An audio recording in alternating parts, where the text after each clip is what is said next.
aja. Pak. Gimana, udah nyaman duduknya, Mbak? Sudah. Sebelumnya kita kan belum kenalan. Gimana kalau kita kenal dulu, Mbak? Boleh. Siapa namanya, Mbak? Nama saya Azaria Nurhasi. Teman-teman saya biasanya manggilnya Ayah. Oh, Mbaknya. Mbak ya udah tahu saya apa belum? Belum. Jadi ini saya kenalan ya. Nama saya Zaina Fiata, boleh panggil. Biasa dipanggil Yana. Mbak ya boleh panggil saya Mbak atau Kak, terserah. Mbak aja, Mbak Yana. Nah, Mbak Aya gimana kabarnya hari ini? Alhamdulillah kurang baik. Kurang baik. Ada sesuatu nih kayaknya di tadi ya. Kurang baik karena capek aja sih, nggak ada yang kayak enak badan gimana. Oh, capek. Hari ini ada kegiatan apa, Pak? Ngurusin surat buat tugas Oh, tugas apa kalau sudah tahu? observasi itu perencanaan kan, disuruh observasi ke SMA kan. Udah nemu sekolahnya di mana? Udah, sekolahnya teman. Oh, Tapi tetap harus ngurusin tugas juga sih, kayak harus ikut formal. ya emang sekarang Mbak Aya semester 5 kan ya, Mbak? Iya. Emang lagi banyak-banyaknya tugas dia kan. Mbak juga ya. Iya. Udah sempet pulang apa belum? Belum. Sedih banget. My God. Aku pengen pulang. Kayak capek gini di Malang. Rasanya tuh kayak capek sama hawa Malangnya gitu loh. Jadi meskipun aku pernah mengadakan suatu healing di Malang pun tetap gak ada impactnya ke aku. Tetap harus pulang ke rumah aku. Iya sih, emang tempat terbaik itu emang rumah ya, emang ya. Meskipun di rumah ya kayak di rumah orang-orang ya. Biasanya pulang berapa bulan sekali? Kalau semester lalu tuh aku bener-bener 2 minggu sekali, kadang sebulan sekali, kayak rutin gitu loh. Ini berapa bulan sih kita kuliah tuh? September, Oktober, 2 bulan. Tapi masih belum sempat pulang sama sekali belum? Sama sekali. Wow. Pure anak rantau ini. Gak apa-apa, siapa tahu ntar tugasnya cepat-cepat diselesaikan, ntar bisa pulang. Oke. Mbak Aya udah tahu kan kesini kalau mau melakukan konseling ya, Mbak ya, tahu. Nah, sebelumnya ada yang harus kita sepakati terlebih dahulu. Habis ini Mbak Aya ada kegiatan apa enggak? Habis ini, oh ada. Berarti karena saya juga ada kegiatan sebenarnya. Gimana kalau kita sepakati konseling ini selama 30 menit atau 40 menit? Cukup, Mbak? Cukup banget. Oke. Nah, selanjutnya di sini Mbak Aya itu tidak perlu khawatir untuk menceritakan semua permasalahannya Mbak Aya. Kita nanti akan menyelesaikan dan mencari solusi bersama-sama. Mbak Aya juga tidak perlu khawatir untuk ceritanya itu bakal tersebar kemana-mana karena kita berdua sama-sama saling menjaga rahasia ya, Mbak ya. Iya. Nah, oke. Sekarang kira-kira nih tujuan apa yang ingin Mbak Aya capai dari konseling yang kita lakukan hari ini? Tujuan yang ingin saya capai. Ini sih mengerjakan tugas dengan tepat waktu sih udah, cuman kayak lebih membagi gitu sih, membagi tugasnya biar kayak nggak keberatan gitu dan bisa mengatur waktu. Oke. Jadi di sini Mbak Aya mungkin ada kendala dari mengerjakan tugas dan Mbak Aya pengen bisa lebih mengerjakan tugas dengan tepat waktu dan membagi tugas mana yang harus diselesaikan terlebih dahulu gitu ya, Mbak ya. Nah, oke, di sini Mbak Aya coba bayangkan Mbak Aya tertidur terus pagi itu bangun dan tugas Mbak Aya itu udah terselesaikan dengan baik, terus udah intinya selesai dengan tepat waktu. Itu kira-kira apa yang Mbak Aya lakukan ketika itu terjadi dan bagaimana perasaan Mbak Aya kira-kira? Perasaan saya pasti ini sih, nggak gampang capek. Jadi pagi hari itu rasanya enak gitu, enak di badan, enak di psikologis juga, kayak lebih ringan gitu kan, karena kayak tugas-tugas sudah selesai, terus nggak terlalu forsir seharian tuh buat nugas doang, begitu bisa bagi. Terus yang saya lakuin mungkin saya akan lebih bisa ini menjadwalkan, dan setiap ada tugas tuh langsung dibagi gitu harinya. Hari ini aku menyelesaikan tugas yang sulit 1 dan yang mudah 2 gitu. Karena kalau soalnya sebelumnya kan hari ini aku ngerjain tugas yang sulit semua gitu kan, jadi kayak ngerasa banget capeknya, dan sampai bisa jadi istirahat tuh sampai 3 hari gitu. Jadi 3 hari itu stop nggak ngerjain tugas karena udah merasa capek di hari pertama. Berarti dengan kata lain Mbak Aya ini membuat skala prioritas mana tugas yang mau dikerjakan terlebih dahulu gitu ya Mbak ya. Oke. Nah, kira-kira siapa orang yang pertama kali tahu kalau tugas Mbak Aya itu udah selesai, terus Mbak Aya juga bisa membagi waktu dengan baik? Siapa kira-kira? Orang yang pertama tahu ini teman saya sih, teman yang biasanya tugas saya. Kira-kira gimana reaksinya ketika tahu Mbak Aya sudah mengalami itu? Pasti tanya-tanya sih itu pasti. Kalau semua aku ngerjain tugas, biasanya kan aku habis tugas tuh kayak sambat mengeluh, kayak ngeluh gitu, capek tugasnya banyak gitu. Terus kayak karena aku lebih bisa menata dan memberikan skala prioritas buat tugas saya kan, jadi kayak seringan gitu ya. Jadi kayak mungkin aku nggak bakal sih, kayaknya lebih mengurangi aku ngeluh gitu. Nah, aku paling sadar itu. Terus kayak mesti tanyain tugasmu selesai apa aja gitu. Biasanya kan aku langsung selesai semua gitu ya. Mungkin aku bisa lebih jelasin, kamu selesai apa tugas A dan B, dan C mu mana, kayaknya besok dia capek hari ini. Kayak lebih menata gitu, tugasnya nggak langsung selesai hari itu semua. Sih bangga sih juga kan. Saya sebelumnya juga temanku yang sering negur, kamu kalau udah capek please udah stop aja sampai tugas B gitu, tugas C besok aja gitu. Jangan kan, aku kan selalu ngeyel kan, aku pengen selesai tugasnya hari semua gitu, ternyata capek itu kan. Temanku pasti kayak udah bangga sih, karena aku gak perlu dinasihatin dan bisa merealisasikan. Nah, selain teman dekatnya Mbak Aya, kira-kira siapa lagi orang yang bakal jaga? Pacar mungkin atau orang tua? Iya sih, pacar sih. Karena biasanya dia kan tempat ngeluh juga sih. Iya pacar. Karena biasanya juga dia tanyain tugas apa yang udah selesai. Terus ditanyain kenapa capek gitu. Karena aku udah ngerjain semua, jadi udah ngerjain semua, udah gak terlalu capek gitu, jadi aku gak ngeluh. Jadi dia senang. Kok gitu dari kemarin.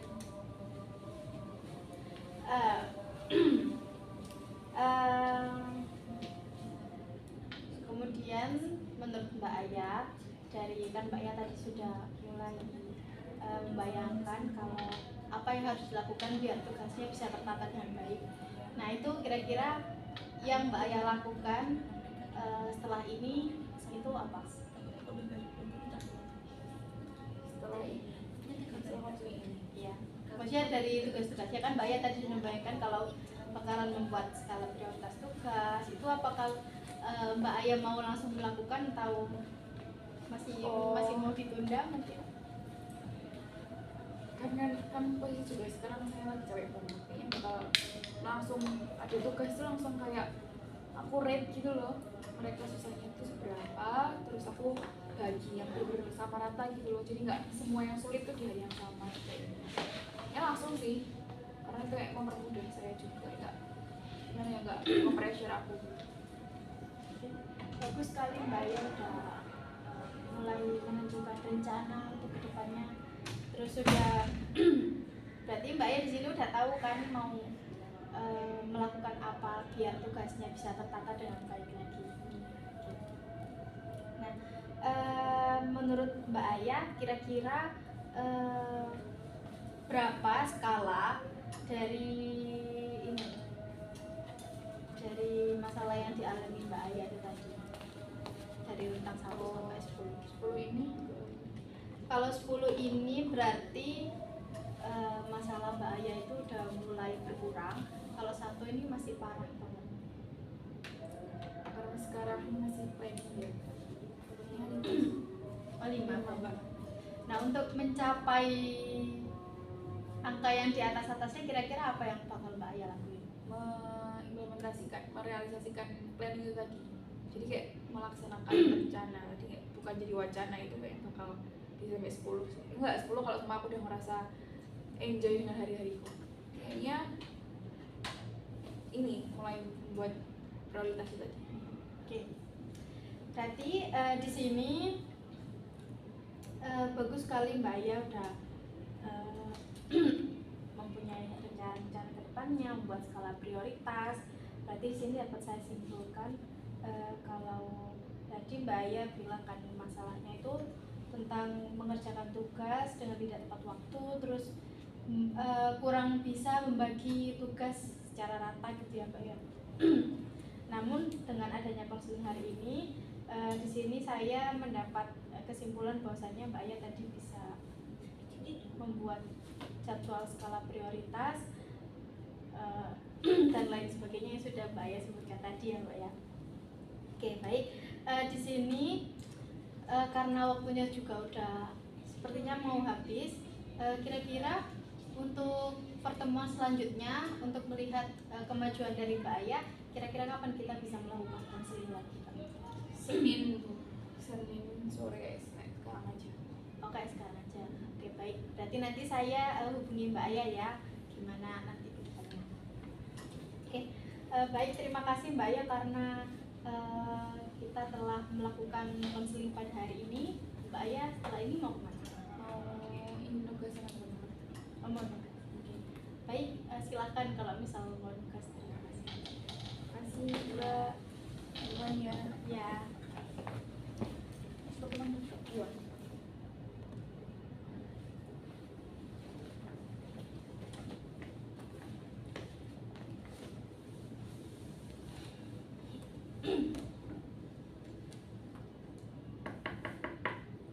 Waalaikumsalam. Mari Mbak, langsung duduk aja.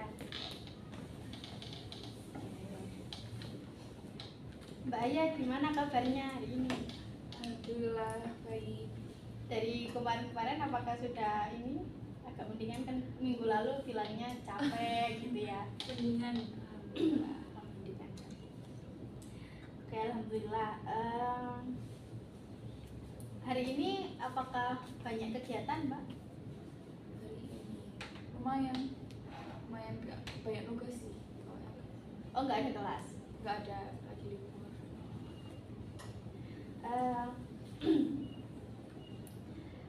Boleh langsung saja berarti ya Mbak ya, langsung masuk ke sesi konseling. Dan sebelumnya sama kita akan membuat kesepakatan terlebih dahulu. Setelah ini Mbak Aya ada kegiatan nggak? Ada. Oh ada. Oke.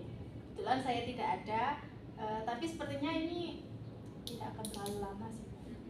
Jadi 20 menit kira-kira apakah cukup? Cukup banget. Nah, sama seperti sebelumnya, di sini Mbak Aya tidak perlu khawatir karena kita akan menjaga rahasia bersama-sama gitu ya Mbak Aya. Nah, di sini saya mau bertanya, kira-kira dari kira-kira dari konselingnya kita lakukan sebelumnya, apakah ada kemajuan dari ini seminggu setelah kita melakukan konseling, apakah ada kemajuan Mbak? Ada, saya sudah mengimplementasikan. Saya sudah ini mulai membuat catatan sendiri gitu buat tugas-tugas aku. Buat tugas-tugas gitu. Jadi kayak dosen ngasih tugas itu langsung aku catat, terus aku langsung ngasih skala. Tapi bukan berupa kayak udah aku tulis sekalian gitu loh, membuat artikel, terus kayak cuman kelompok makalah gitu, kayak lebih ngerti kan, udah langsung ada pandangan ini lebih sulit yang mana gitu. Terus aku langsung tak bagi, besok aku ngerjain apa tuh langsung aku catat, besok aku mau ngerjain tugas A dan B gitu. Terus ya udah aku lebih enak gitu hari ini. Nah itu setelah membuat catatan itu kan sudah diatur kan waktunya mau dikerjain kapan, itu sama Mbak Aya emang benar dikerjakan sesuai dengan waktunya atau masih ada yang molor dikit gitu? Kayaknya bukan aku nggak sampai ini sih, nggak sampai matokin waktunya, cuman lebih hari Selasa aku ngerjain tugas artikel 1 sama tugas kelompok 1 gitu. Jadi kan yang kalau yang kemarin kan mau itu artikel 5 artikel 1 acak kan gitu ya. jadi kayak ngerasa capek. Kalau sekarang kan lebih kayak udah sekuatnya ini aja gitu, daripada aku capek, jadi lebih bisa. Berarti untuk jadwalnya itu berarti ini udah bisa ngerjain, maksudnya dalam satu hari misalnya ada 2 tugas, itu 2 tugas tuh pasti selesai. Pasti, Oh, karena pasti kan selesai. lebih ringan dari sebelumnya kan. Gitu. Bagus sekali Mbak ya kalau sudah ini ada kemajuan, dan itu sebuah awal yang bagus ya. Dan semoga kedepannya Mbak Aya bisa lebih konsisten ya Mbak ya.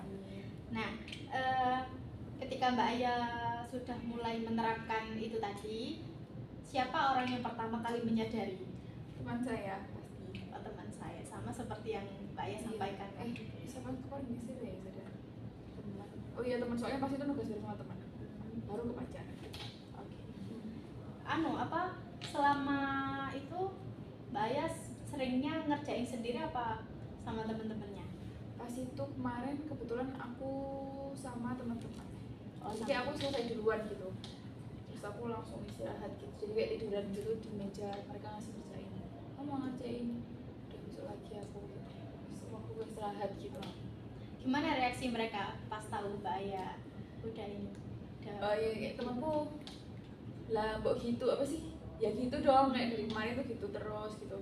Soalnya mereka pun kayaknya capek lihat aku juga ya, kayak aku nugas tuh sampai mataku tuh merah gitu, terus mereka udah ya stop ya, kamu gak usah nugas lagi, kayak tinggal dikit lagi ya, tetap kerjain gitu. Terus sampai mereka yang maksain buat udah ya gitu, jangan aku yang nge-pressure diriku sendiri. Akhirnya semakin kesini aku semakin ya mereka belum ngerjain, mereka udah ngerjain aku belum gitu sih, cuman aku lebih bisa mengatur kecapean gitu. Terus reaksi Mbak Aya waktu ditanyain kayak gitu gimana? Senang, cuman kayak mereka senang sih, karena mereka juga ikut bangga karena aku seakan-akan mendengarkan nasihat mereka gitu sih. Bagus Mbak Aya. Terus menurut Mbak Aya gimana Mbak Aya itu bisa melakukan tadi itu biar lebih baik lagi? Ini kan masih baru seminggu, kayaknya kalau baru berjalan 1 bulan gitu ya bener-bener udah baik sih, dan aku enjoy gitu ngerjainnya. Tapi aku so far seminggu ini udah lebih enakan sih, aku nggak yang gampang ngeluh, nggak gampang sedih juga, lebih semangat ngerjain. Kalau sebelumnya kan habis istirahat berhari-hari kayak malas ngerjain gitu kan, kayak lebih semangat gitu sih. Nah, selain membuat skala prioritas tadi, kira-kira apakah ada hal lain yang Mbak Aya sudah lakukan, atau entah itu dengan Mbak Aya menulis skala prioritas ini tidur Mbak Aya bisa teratur, terus atau yang lain gimana? Lebih ini sih, banyak waktu istirahat, jadi kayak tidur itu nggak yang tengah malam gitu. Paling aku jam 11 sudah mentok, yang biasanya aku jam 1 jam 2. Lebih enak badannya pas besok. Nah, sekarang berarti Mbak Aya kan udah ini, intinya udah ada kemajuan lah ya, dan saya sangat mengapresiasi perubahan dari Mbak Aya. Nah, sekarang kira-kira berapa rentang skala dari yang sudah Mbak Aya lakukan dari 1 sampai 10? Kira-kira apakah ada peningkatan dari yang sebelumnya? Sebelumnya kalau nggak salah 5 kan ya Mbak ya? Kira-kira sekarang berapa nih? 8. Oh 8. Oh, berarti udah naik 3 angka, berarti udah lumayan ini berarti ya Mbak ya. Nah, untuk naik ke titik sempurna 10, kira-kira apa yang harus Mbak Aya lakukan? 10 tuh karena kalau saya konsisten dan saya benar-benar menjalani dengan tanpa gimana ya, kan saya harus ingat-ingat dulu kayak udah di luar kepala gitu, kayaknya bakal 10 deh, enjoy gitu sama hari ini. Oke, seperti itu. Baik. Berarti untuk masalah Mbak Aya pada sesi konseling hari ini, apakah sudah mulai terjawab semuanya apa yang harus Mbak Aya lakukan? Sudah. Berarti mungkin untuk sesi konseling hari ini bisa kita cukupkan berarti ya Mbak ya. Saya harap Mbak Aya bisa konsisten dan bisa lebih enjoy dalam mengerjakan tugas-tugasnya ya. Oke, terima kasih Mbak Aya. Terima kasih Mbak Aya atas kehadirannya untuk melakukan sesi konseling bersama saya. Terima kasih juga Mbak. Habis ini ada acara apa? saya mau ini apa namanya, ada ke rumah saudara. Oh, mau ke rumah saudara. Ya, dijemput kebetulan. Baik, boleh silahkan kalau misalnya Makasih, Mbak. ada tas. Oh, Waalaikumsalam.